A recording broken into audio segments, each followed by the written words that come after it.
In everything is fine here at the Crest. All right. So we're going to continue our study this month of new self-image. New self-image. Learning to see ourselves as God sees us. Learning to see ourselves as God sees us. Because God sees us in this particular way, and we see ourselves differently than how God sees us. We see ourselves as the body. I mean, that's who we are. But we're beyond. We're more than that. We're more than that. God is spirit, and He created us to be spiritual beings. So let's get into this. And we're going to talk a little bit more about that as we go through the lesson today. I don't want to waste too much more of your time. Um, so we'll continue on. New self-image out of Matthew 25:14 through 30. It's the image that I am a threefold spiritual being which functions and operates as God's love bank. I am a spirit, I have a soul, and I live in a body. My spirit is the real me, my soul is my personality, and my body is the house I live in. All right. There was some conversation. Maybe we should switch it around where it says this: my spirit is my personality, and the soul is the real me. I think in this particular case, the point we want to get across is that we are spiritual beings. Who we really are spiritual beings. We are not the body. The body is not us. The body just houses our spiritual being and our soul, who's our personality, our character. You know, yes, it's who we are in the sense of how people interrelate with us, but who we are in God's eyes are spiritual beings. All right? God created us in His image, and we'll get to that here pretty soon. So, how do you see yourself? How do you speak to yourself? What do you say to yourself? You know? Because as I said, when you begin to see yourself as God sees yourself, then you begin to make changes in your life for the better. You begin to think differently, see differently, understand things differently. All right? So let's see if we can get something out of here. And I kind of went through this already. Seeing ourselves as God sees us.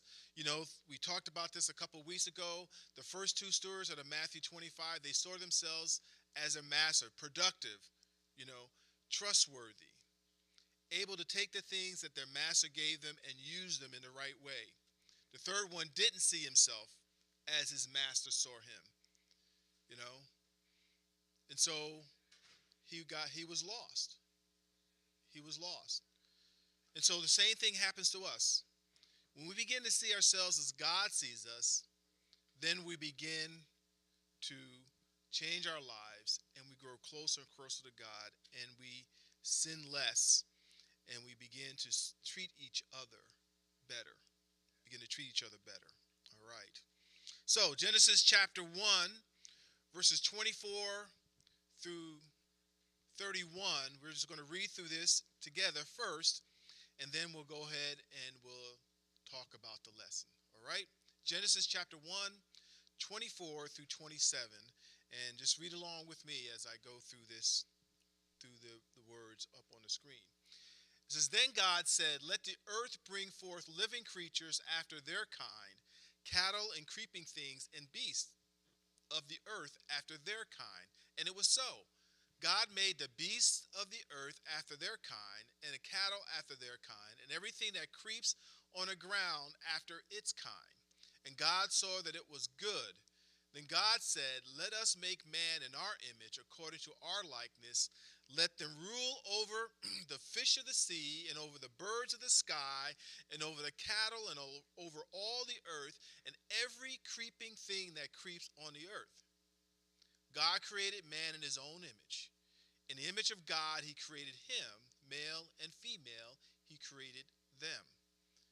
God blessed them, and God said to them, Be fruitful and multiply, and fill the earth and subdue it, and rule over the fish of the sea, and over the birds of the sky, and over every living thing that moves on the earth. Then God said, Behold, I have given you every plant yielding seed that is on the surface of all the earth, and every tree which has fruit yielding seed, it shall be food for you, and to every beast of the earth, and to every bird of the sky, and to everything that moves on the earth which has life, I have given green plant for food. And it was so. God saw all that he had made, and behold, it was very good. And there was evening, and there was morning, the sixth day. Amen. Evening, morning, sixth day. God's creation. God's creation. Everything that is was created by God. Man invents, God creates. Man takes what God has made and makes something that helps us. But God is the only creator in this world. You know, they've had movies and shows. Frankenstein is a movie it's a story about a man who tries to create life or reanimate life, and it turns out to be terrible. There was this movie that came out in the late 70s, early 80s called The Reanimator, and they would try to bring back life, But what was happening is that the spirit, they bring back the soul, but there was no spirit, and the life was very destructive, So God is the only one that creates and can create life. Okay? All right. Where am I? Oh, okay. So here's the order of creation, 1 through 19. The inanimate creation. Matter, atmosphere, vegetation. Even though vegetation is somewhat animated, but it's still, right? It doesn't get up and walk around. God created all of the earth and all the things that are in it first. All right. Then he created the animate creation, which is the fish, birds, animals, the conscious life. Conscious life. Animals and fish and birds, they all have souls, and we'll talk about that here in a little bit. But they're different. They're different, right? And then God created spiritual life, spiritual creation, which is man. Man is the only creation that God has made that has a spirit. All right? That has a spirit. Man over the years has tried to put spirit in nature, spirit in animals, right? Because they felt like that makes it more like us. And so it drives us, it directs us, nature, Mother Nature, all that. But that's not how God created the earth. God didn't create the earth with a spirit. So the animals, the plants, the rocks, the trees, the water, they don't have spirit in them. Only man is created by God as a spiritual being. As a spiritual being. All right? So, let's see where that takes us. Okay? The making of living creatures. The making of living creatures. Okay? So, again, the living creatures, if we go back to Genesis chapter 24 and 25. Can you read that for us? Genesis 24, 25? Yeah. Well, yes. No, 1:24, right where you are, yes.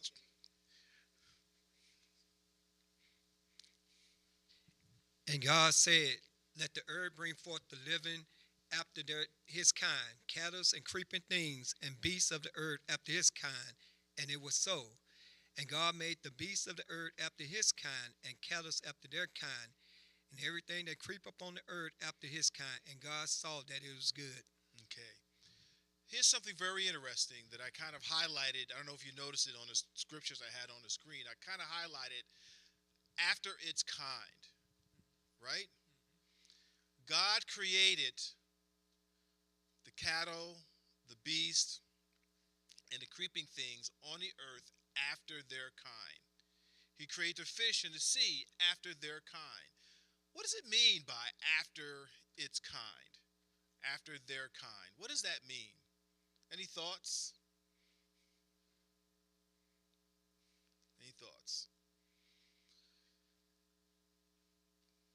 It's interesting. Like them, right? Right. So it's interesting that the three basic categories or four categories that God puts the animate creations in. It's the fish of the sea, it's the cattle, it's the beast, and it's the creeping things, right? All the fish of the sea breathe air and, procreate and everything like that in the water. All the cattle, when we think of cattle, we think of those that produce something for man to use now, right? Okay? Those that produce something for man to use or are used by man to do work. Okay? When you think of beast, those are potentially dangerous animals, right? Lions and tigers and bears, oh my, right? Those are the things that you kind of think about, right? And they all function. They can't function outside their nature. They can't do anything outside their nature. A cow will never be a lion or act like a lion.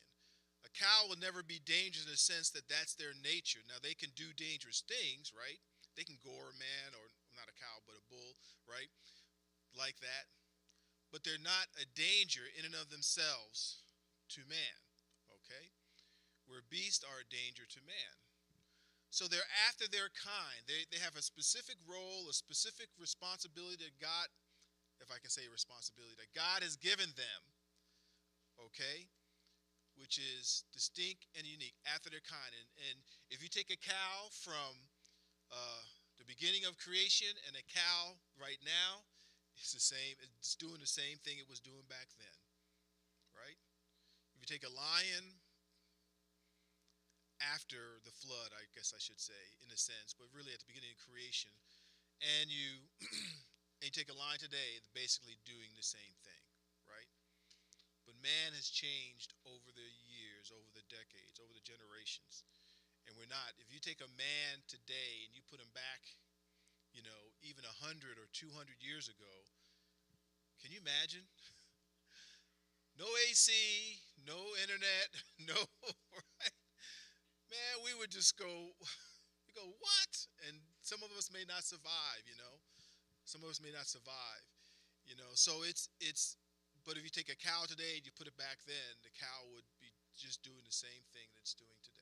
Okay, so that's after this kind. A little bit too much time on that, but I just want to get that done. So every living creature was created from the earth only, and they were created after their kind, created to do what God wanted them to do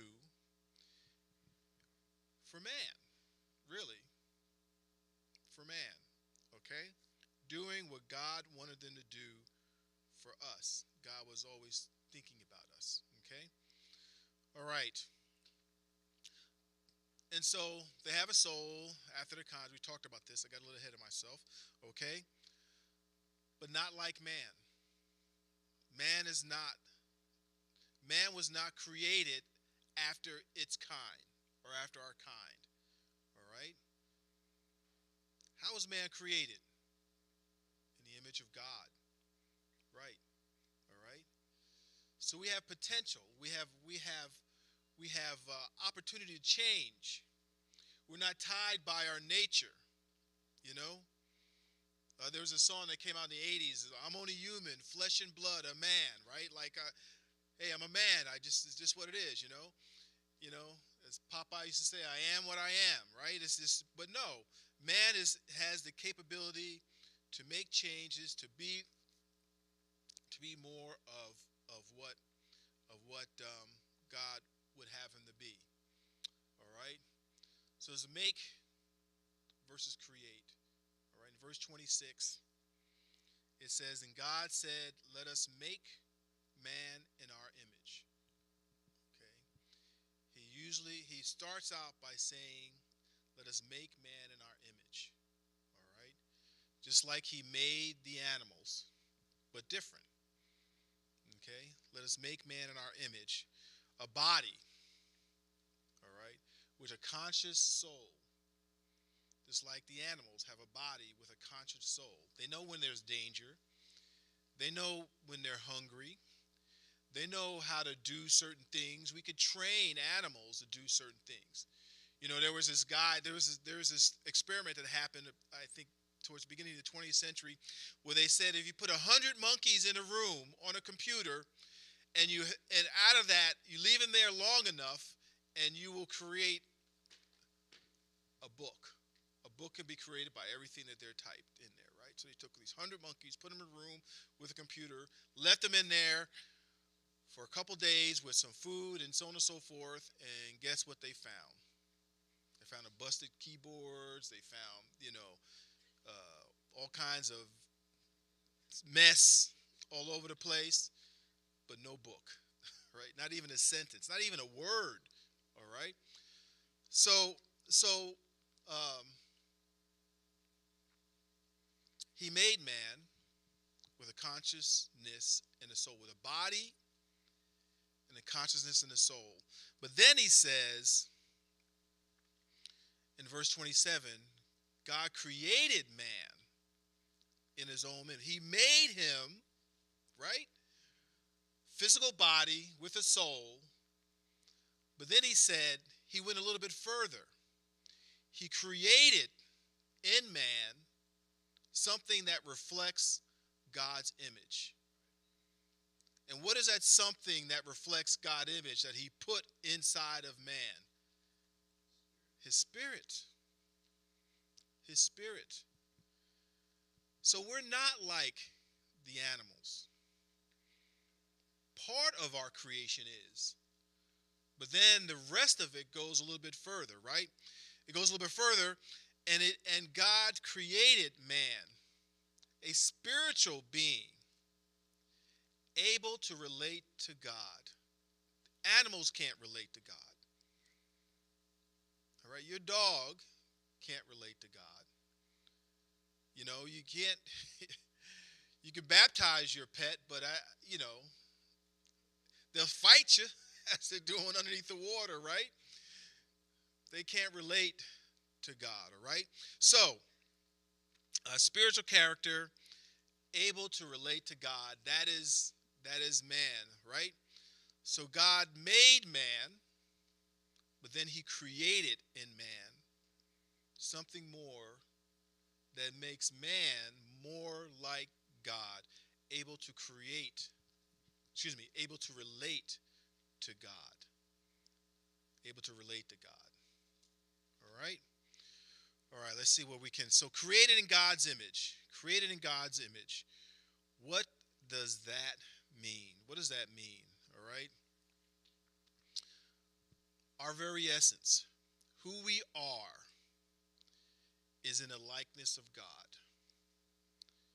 Who we are, very creation, who we are, spiritual. It's the spiritual aspect of man.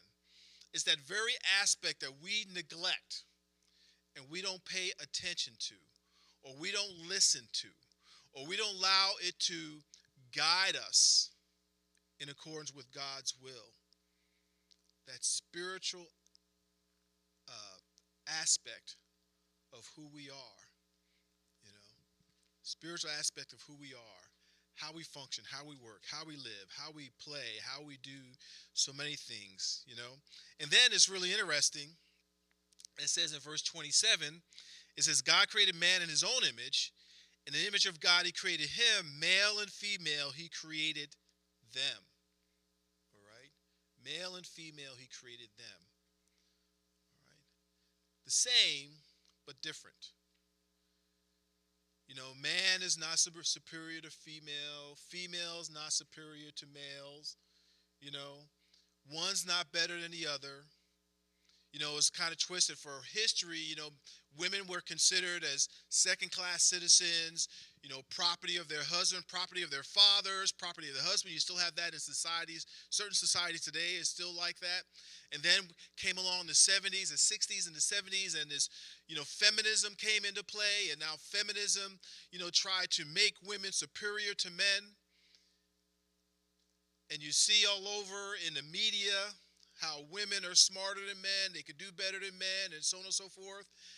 And now there's another move that's going on where children are now being elevated above adults. And children in popular media look smarter than adults, tend to be wiser than adults, have more understanding than the adults have. Flipping things upside down, where God never meant for one to be more superior than the other. He says, hey, you guys are the same, but you have different roles and responsibilities. And that's really the most important thing. And you see it today, it's in this whole transgenderism thing and what's happening. And women's sports are being destroyed by transgenderism because these naturally born males are allowed to compete and taking, scholarship money and money, award money away from women and being successful because their physical bodies are different. Their roles and responsibility are different. The form is different. Men and women are not the same, but they are equal.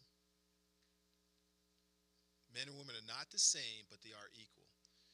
The marriage is a partnership, right? It's a union. Husband and wife working together. It's not one having, authority over the other. So, created in God's image, we are spiritual beings. Spiritual beings, right? And that should be our focus in our lives as we go through this life. Not looking at what our bodies look like, which are just convenience containers that God has created so that we can function and interact with one another, right? I'm not who I look like. Okay? I'm not who I look like. I'm not even not who I'm sound like, Sometimes you meet somebody that reminds you of somebody that you knew from your past, right? And depending on that person that you remember, you're going to have initial response to that person. You may not like them, you may like them, or whatever. Because we focus on what we see and not on the spirit of an individual or a person. Okay. Any thoughts or comments? Way behind, but that's all right. Any thoughts or comments? Okay. All right. Let's see. So, in that, God charged man to do certain things. There in verse 28 to 31. You want to read 28 to 31 for us, Ike, please?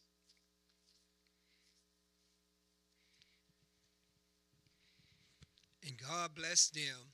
And God said unto them, be fruitful and multiply, and replenish the earth, and subdue it, and have dominion over the fish of the sea, and over the fowl of the air, and over every living thing that move upon the earth. And God said, behold, I have given you every herb-bearing seed which is upon the face of the earth, and every tree in the which is the fruit of the tree yielding seed. To you it shall be for meat, and be to every beast of the earth, and to every fowl of the air, and to everything that creep upon the earth, wherein there is life. I have given every green herb for meat, and it was so. And God said everything that he had made, and behold, it was very good. And the evening and the morning were the sixth day. All right. So here we have God gave man a responsibility. This is our responsibility, a charge of man. Populate the earth. One man, one woman, fill the earth, multiply. One man, one woman. All right? We think the creation of marriage happened in chapter 2, but really it happens here in chapter 1, where God says, I want men and women to come together as a couple and create procreate, fill the earth, marriage. Marriage is emphasized right at the beginning in creation, all right? Properly manage God's creation for the good of everybody, man and animal. For good of everybody, man and animal, okay? God is not just concerned about man, God's concerned about the animals, okay? And it's really emphasized, and I didn't realize this until sometime later, even in what we call the Ten Commandments in Genesis chapter 6, the whole Sabbath law. The Sabbath law says, on that day you will rest. Your slave will rest. Your animals will rest on that day, okay? As a reflection of remembering of what God has done for you, right? So God has always been concerned about the animals, okay? And so here, he wants man to take care of the animals, to subdue them, to properly take care of them, to rule over them, to conquer them, so they don't conquer us, so they don't overtake us, you know. And then the plants, the original diet for everybody, right? Everybody, even all the animals, even all the beasts, the lions, the tigers, the bears, they all ate the animal of plant life. Okay, that's what it says here. And that changed after the flood. Okay? Changed after the flood. But before then, before the flood, vegetation was the main primary food for everybody, including the animals. All right? So, and he saw everything was good. No sin, no death, no rebellious angels at the beginning of creation. Everything was good. It was very good. The order that God had created was very good. All right? So God's charged the man, still charged the man today.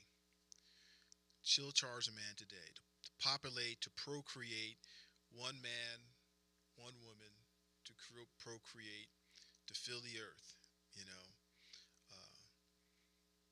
Take care of the environment. Take care of those things that are around us that God has put underneath us, you know. Rule over the animals. Don't abuse them, right? Rule over his creation. Take care of his creation, everything that God created. Take care of the earth, you know. God's the original environmentalist, all right? But he's a sensible environmentalist, okay? And then, hey, some people say that eating vegetables and fruit is better than eating meat, right? Better than eating meat. Eating fruits and vegetables is better than eating meat. So eat more fruits and vegetables. So you can point this to your kids when you're trying to get them to eat more fruits and vegetables. See? Good thing you weren't around at the beginning. That's all you would eat. Anyway. Okay. All right. Here's another thing. Maybe these are just my pet peeves. I don't know. But this is some of the things that came out of this scripture, jumped out of it. When we think about the image, seeing things the way God sees things, seeing ourselves the way God sees ourselves, right? Man and animals are not equal. Man and animals are not equal. Man and animals are not equal. I won't read the whole that whole scripture, but Genesis chapter 2, you know, God talks about plant using fruit, the river that flowed from the Euphrates or whatever. And then it's verse number 18. It says, "And God said, it is not good for man to be alone. I will make him a helper suitable for him.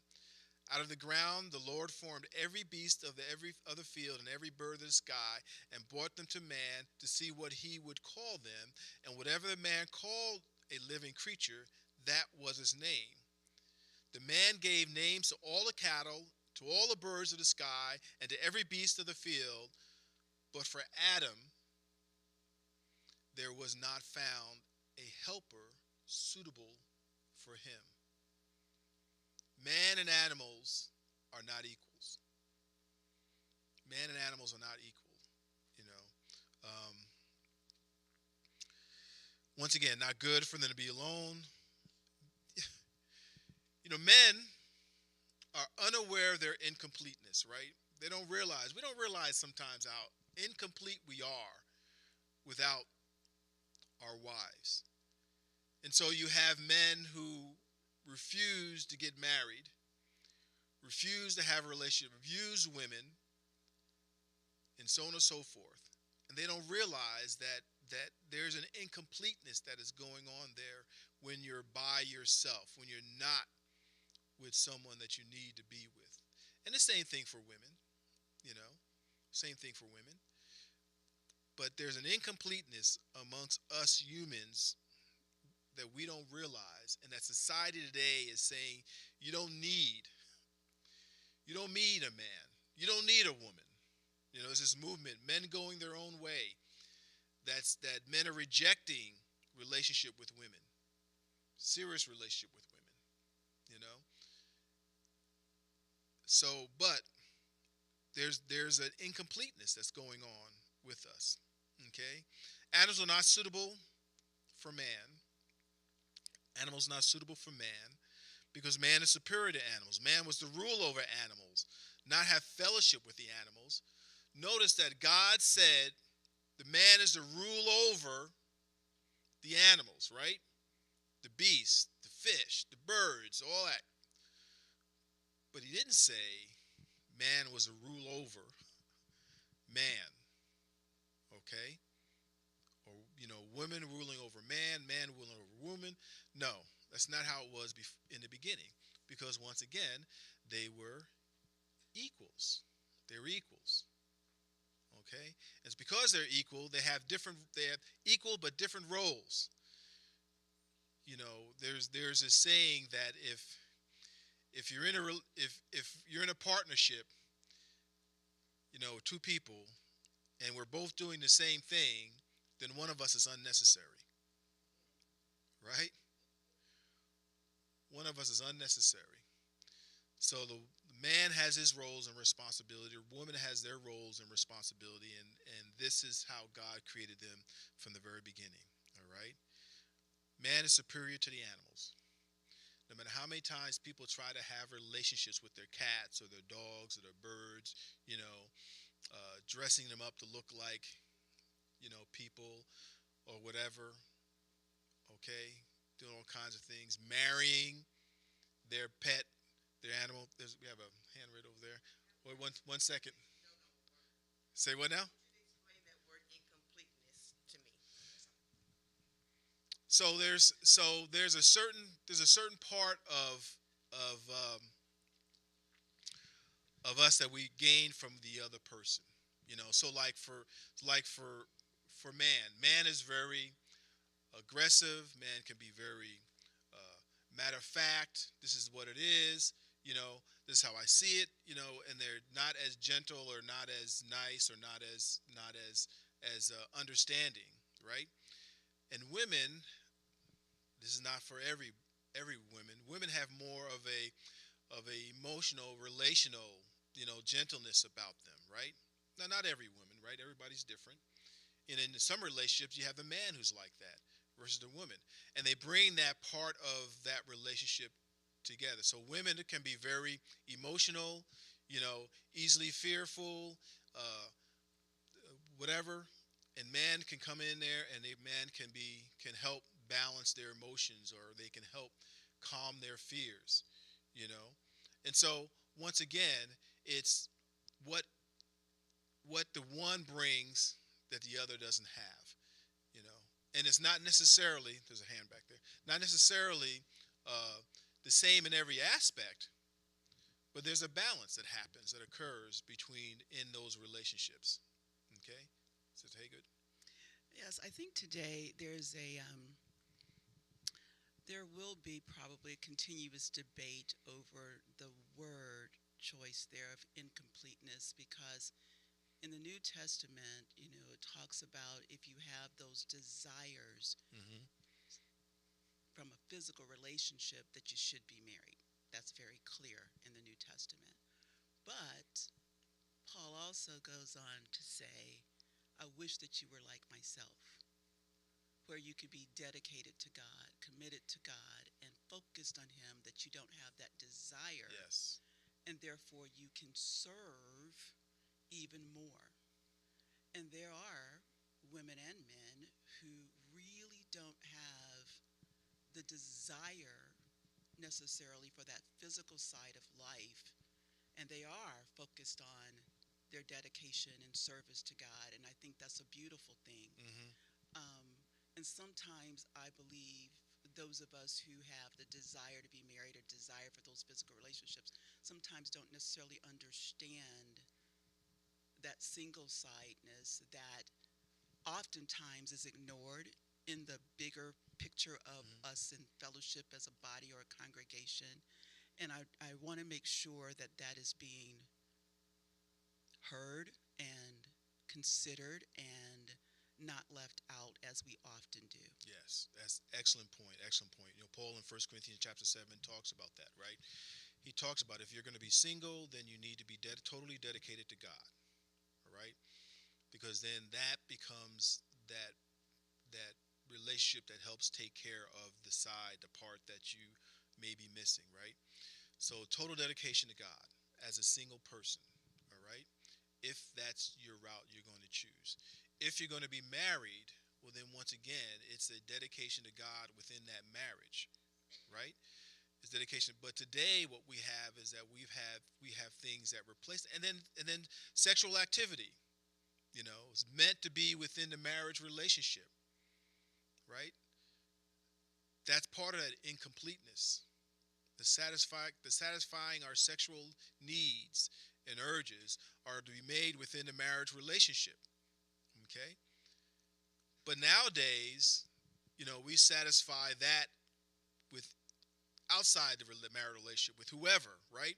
Or we're not dedicated to God, but we're dedicated to some event or activity or cause or something like that.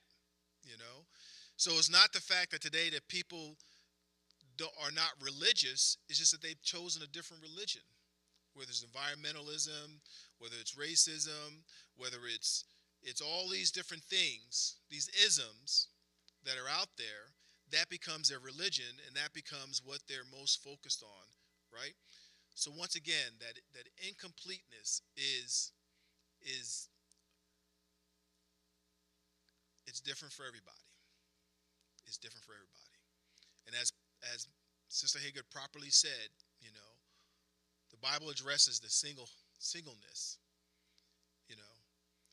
in your relation, in your dedication to God, in maintaining your purity, in maintaining yourself. That's part of that incompleteness that could occur. Okay? All right, so hopefully that was helpful. And thank you for asking the question. That was a very good question. All right? Thank you for asking. Okay. Oh. All right, let me see what I can do here.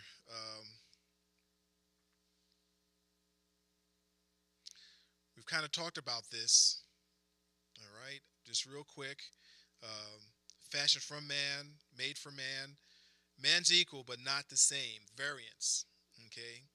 And this was the creation of the family. Here it goes in more detail in Genesis chapter 2, 21 through 25. It goes into more detail about the creation of the family and the purpose of the family and so on and so forth. All right? So, I'm not going to hang there too long. All right? And then children. All right? Children. Children are one of the things that God has told us that we're supposed to do. We're supposed to procreate. We're supposed to have children. But sometimes today, we talk about having too many children. Well, you're going to overpopulate the earth. You're going to cause more carbon output. All these things that they say. Children are a hassle. Children are a bother. They're work. Their work, right? Responsibilities, right? But my goodness, if you raise them in a nurture and admonition of the Lord, and when they get older, they're such a blessing. I thank God for both my sons who contribute to us in a different way. They're a blessing. They're a blessing, right? But it seems like today children are not considered blessings. They're considered curses. Abortion. It's what's going on today, right? It's a blessing, not a curse. I was reading the article the other day where somebody gets cursed with. No, children are a blessing. I'm sorry, thank you. Children are a blessing, not a curse, right? Somebody said the other day, You're going to deny the woman the right to get rid of the curse of being pregnant. I go like, what? Anyway, let's move on. Because like God, I think this is important, and I'm going to just put this up here because I think we just need to understand we're made in the image of God, but we're not like God. And that's where Satan got Adam and Eve. You'll be like God, not in the image of God, right? Satan got Adam and Eve because Adam and Eve wanted to be like God, right? Same thing with Simon the sorcerer. To bring it a little bit closer, Simon the sorcerer in Acts chapter 8. He wanted to be like the apostles. He just didn't want to have the ability to perform miracles. He wanted to be able to give that ability to other people. He wanted to be like the apostles. Okay? And he was cursed because of that. He was considered to be sin. So we're made in the image of God, not to be like God, not to think of ourselves as a God, but in the image of God. Right? And I'm going to jump ahead real quick because my time is let me see if I can do this. Sorry, all this. Okay. Oop, too far. Real quick. I'm going to run down here real quick. Worship. We think of worship as just when we come to services on Sunday, right? That's worship. But our lives are worship, right? Our lives are worship each and every day. In Romans chapter 12, verse number 1, it says to us that we are to present your bodies as living and holy sacrifices acceptable to God, which is your spiritual service of worship. Do not be conformed to this world, but be transformed by the renewing of your mind, so that you may prove what the will of God is, that is what is good, acceptable, and perfect.